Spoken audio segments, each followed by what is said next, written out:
So these are just some examples of how to, the difference between coaching and managing. And another really important difference is when you work with someone from a coaching perspective, you actually help them to identify solutions, to come up with solutions, and to address, figure out what actions they will need to take. So you're actually not telling them. Managing now, you will need to be told for certain things, obviously for safety reasons and so on. However, if you're a manager who's coaching, but your session is designed where you're doing 80% of the talking, you're not coaching. If you're talking 80% of the time and the person that you're supposed to be coaching is getting in just about 20%, you're really there telling them what to do. So in coaching, it's the flip side. You take your 20% and flip it where you, the manager coach, speaks for about 20% of the time, and all you're doing is asking questions, right? Setting challenges, making requests, acknowledging, and giving feedback, right? So these are all tools that I'll open up to you later as we go on. And when you take that approach, you find that your coaches will talk 80% of the time. And you learn how to encourage them by using, appropriate silence and so on. So it's actually very powerful. So managing typically tells, coaching helps to pull the solutions out. And both of them do have goals, as I mentioned before.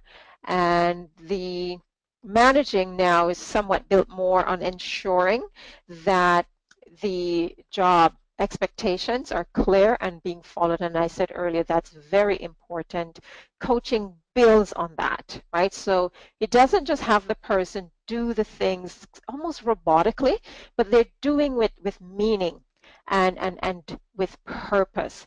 And so you find that's how you get people to be more engaged as opposed to, as I said earlier, kind of just showing up. So don't be shy. Just pop me questions or comments by chat, okay? So what would be nice here is to hear from you. And again, if you so desire, and I got to warn you that my webinars, I really would like for them to be more interactive rather than you sitting and just listening to me. So feel free to, again, use your hand signal and let me know if you have a comment that you would like to share with the rest of the group.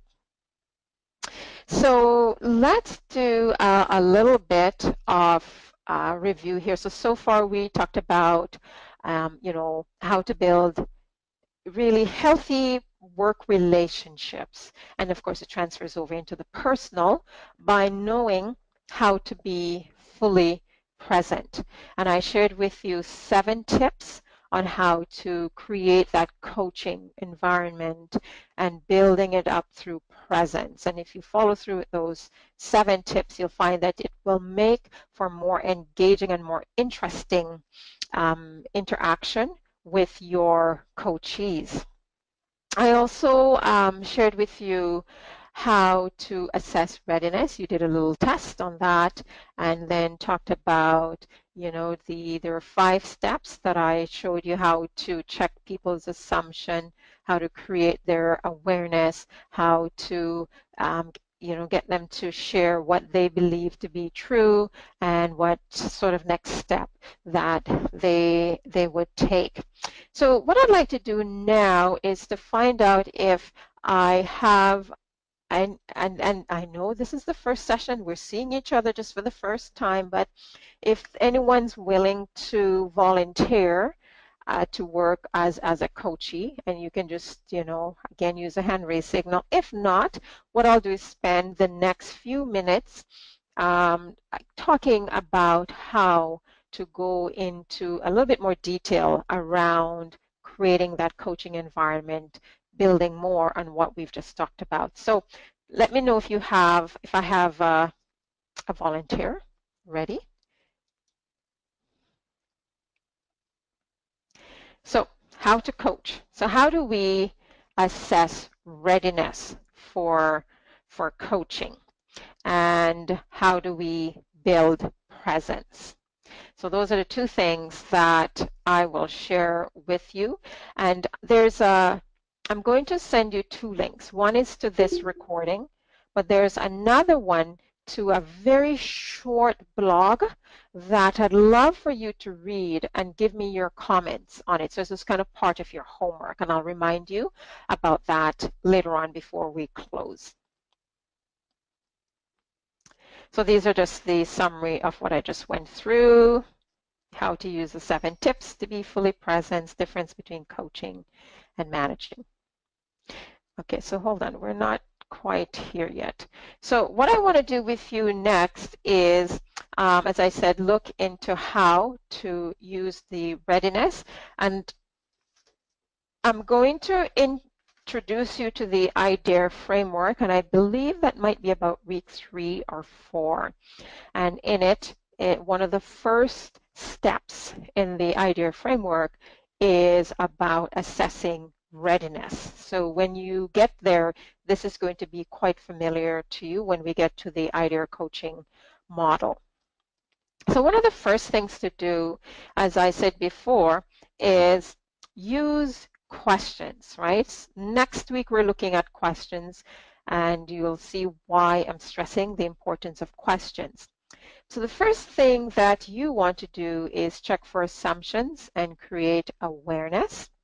And you ask simple questions such as, what does the coachee see as the challenges or the issue? What are the issues faced?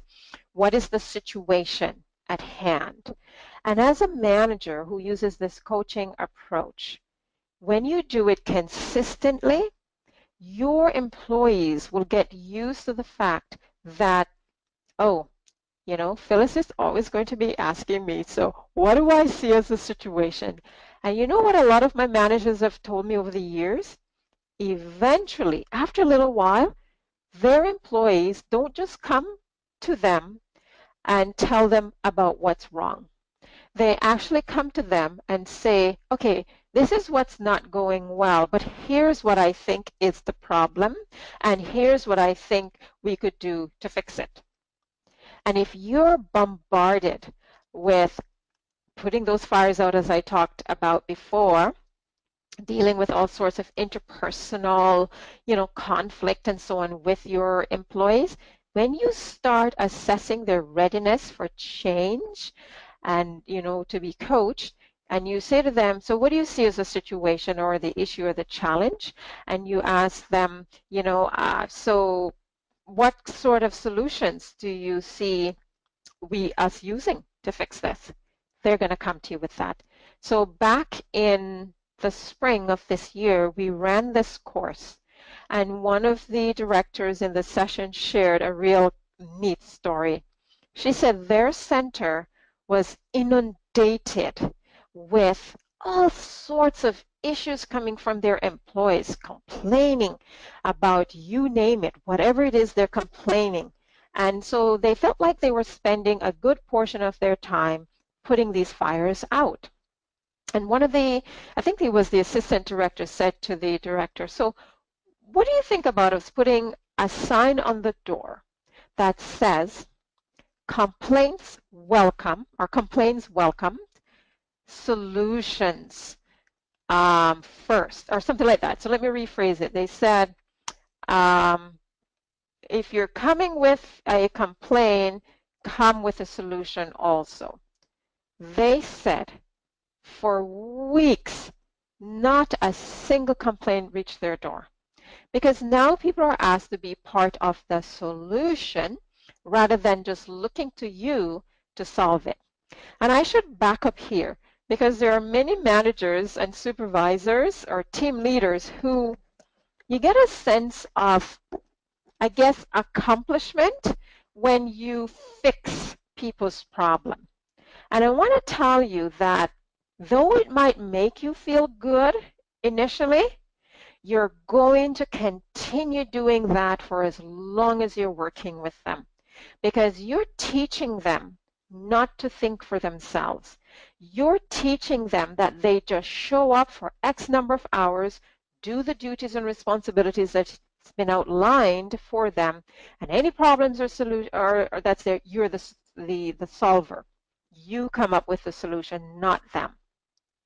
And so the more people complain to you and the more you fix their problem is the more they complain to you and the more you fix your problem. And you can see how that creates a vicious cycle. So that's what this center did. They had the sign put up on the door, you know, if you're coming with your complaints, come with solutions as well. None. Which goes to show that people actually either were just using the time for whatever reason, or because they're challenged now to start to think differently, they're like, ooh, well, I don't have any solution for that, so I'm not going to show up. And that's another level of coaching. So checking their assumption, creating awareness, ask them what do they see as the issue or the challenge. You also need to ask the coachee very specifically, you know, what they believe to be true about the situation. And you're going to ask it in such a way using, next week, I'll show you how to ask questions. Because when you phrase a question such as, so do you think that, that's actually not asking the person what they really think, it's telling them what you think. And so I'll show you how to use, it's a 5-step.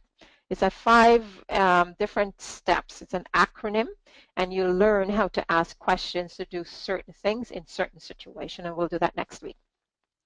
So very specifically now, if you're going to coach around readiness, you want to ask them, so how do you see the situation? And if any of you were volunteering and you presented an issue to me, that's how I would be working with you. I'd say, so Mary, tell me, what do you believe to be true about this situation? And you're really curious, you're very respectful about it, and you just wait. And Mary's going to start telling you, because we're all very righteous people, eh? We have this, they call it righteous indignation or whatever it is. We are not wrong. Problem is out there. And so Mary's going to start to just reel off what she sees or believes to be true. And then you want to know, you know, so tell me, what's your reason for holding this position? You know, what is it that makes you believe that this is true? That requires Mary or John to dig deeper. No different too with parents. If they come and for whatever reason they're not happy and they're a little irate, you can use the same approach. Assess their readiness for coaching and the readiness for change by simply asking them, so what do you see as a situation here? If you go by first name or last name, you just do that. And then you ask them, so tell me, what's your reason for holding that position? You know, share with me. Why do you hold that position? And then now you want to know, so what impact do you think that this view of yours will have on us being able to work for a solution? What impact will it have on, you know, the staff, in the case of a staff? What impact will it have on the project or so? So all you're doing is shifting their perspective, and you're making them think broader while going deeper. And it's a very, very powerful strategy when you can actually coach manage your employees to start thinking like that. What impact does this perspective have on you? Because sometimes they're miserable holding a pretty negative perspective, but you don't want to tell them that. You want them to discover that by asking key questions around it. And then once you've identified impact on them, what impact will it have on your co-workers? Because when they're mired in thinking about what they think is true or believe is true, they're not thinking about anybody else. So get them to open up and think broader. And then now, part of building presence while you're doing this is definitely, you know, acknowledging and building them up. So, you know, before you even get started into any of these questioning, you want to acknowledge them. You want to thank them for bringing it to your attention, and you want to encourage them that I know together we're going to find or create some solution. And so notice what you're doing. You're planting in their heads that you're looking for solutions. You're not just there for them to vent. And, you know, childcare is predominantly female occupied, mostly female. Somehow we have the tendency to want to really sympathize with people, and it's fantastic because there are times you need to demonstrate empathy as opposed to sympathy, but empathy, and support them. But if you really want to help people, you need to now get them out of the trenches or the ditch that they're in, get them above ground where they can see new sort of perspective and think and act differently. That's how you really help people. You don't help them by getting down in the ditch with them and suffering with them. So acknowledge them and let them know that together you're confident you're going to create some solution,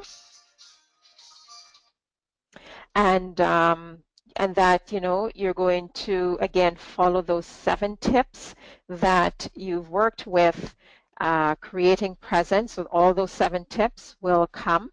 Lighten the situation, of course, use humor, some funny stories, etc., and of course be very flexible. So when you put all this together, you find that you have a stronger opportunity now to actually make the change that needs to be made with your coachee or whomever it is that you're working with. So any questions at all or comment from anyone based on what we've talked about? We actually are coming to the end of the session. So before I kind of do a summary and wrap up, I just want to know if anyone has any thoughts or any comments on what I've shared with you. All right, not seeing any. I'll just do a quick scroll here. All right, so we're good. So what we're going to do, we're going to end our first session a few minutes earlier today. The others should take us straight to 10:30, but in essence, again, this is what we looked at, creating the coaching environment, how to use the 7 tips to be fully present, and how to assess readiness for coaching. And of course, we looked at the difference between coaching and managing. So that, in a nutshell, is what we covered today. So you do have homework, and you'll have homework for all of the sessions, but don't panic.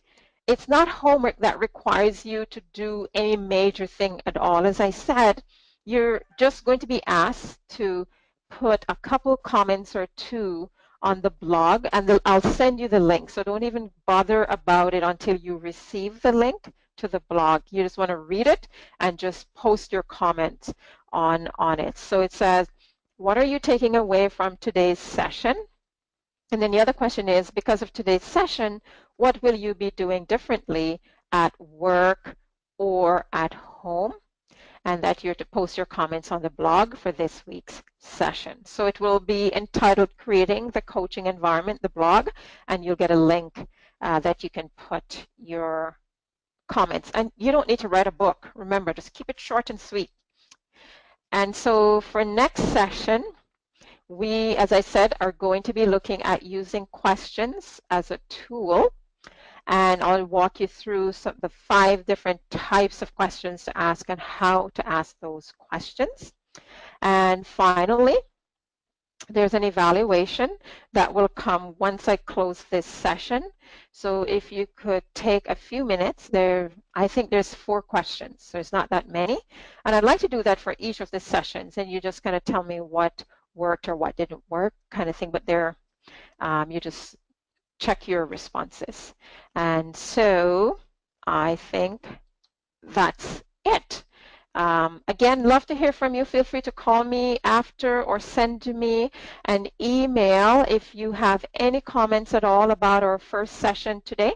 Thank you all for being part of the I.D.A.R.E Work Course, and I'm looking forward to the remaining 7 weeks with each and every one of you. And so today, my challenge to you is put in practice 1 thing or 2, whatever it is that you've learned, start practicing it. And next week, I'd love to hear from you how things work out. Okay, so thanks again, and I'll see you next Wednesday.